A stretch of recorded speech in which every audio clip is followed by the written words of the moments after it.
Selles videos ülevaade funktsioonidest divide ja measure. Mul on siin nii-öelda suvalised jooned suvalise pikkusega ja kui ma soovin jagada joont näiteks võrdseteks osadeks, siis sobib selleks käsklus divide. Ja käsu rakendades valin objekti ning kirjutan mitmeks osaks ma soovin selle joone jagada. Näiteks soovin jagada selle joone 8 osaks, misjärel jagatakse joon 8 võrdseks osaks ning lisatakse joonele punktobjektid. Punktobjekt siis tähendab seda, et tegemist on AutoCAD point objektiga, properties aknas on näha, mis objekt endast täpsemalt siis kujutab.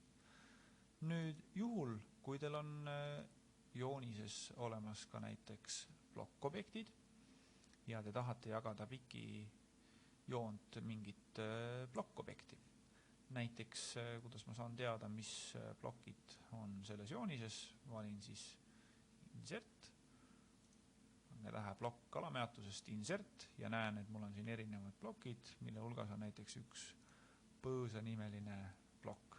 Ma võin tuua selle siia joonisesse, see ei olegi nii oluline. Oluline on, et teaksite, mis on täpselt selle ploki nimetus, ehk siis antud hetkel põõsas.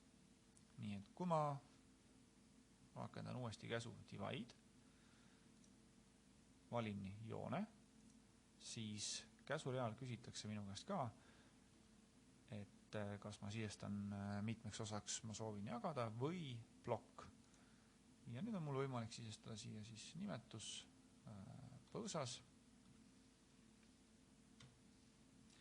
Ja kas see plokk siis järgib joont, valin jah. Ning nüüd alles kirjutan mitmeks osaks ma soovin selle joone jagada, näiteks 10 võrdseks osaks.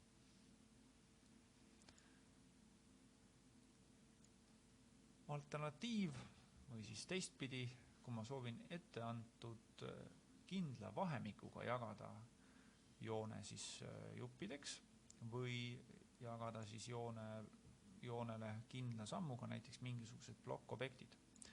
No näiteks, kui ma soovin piki seda joont iga 5 meetri tagant ühte põõsast, siis divide käsu asemel kasutan nüüd measure käsku. Measure.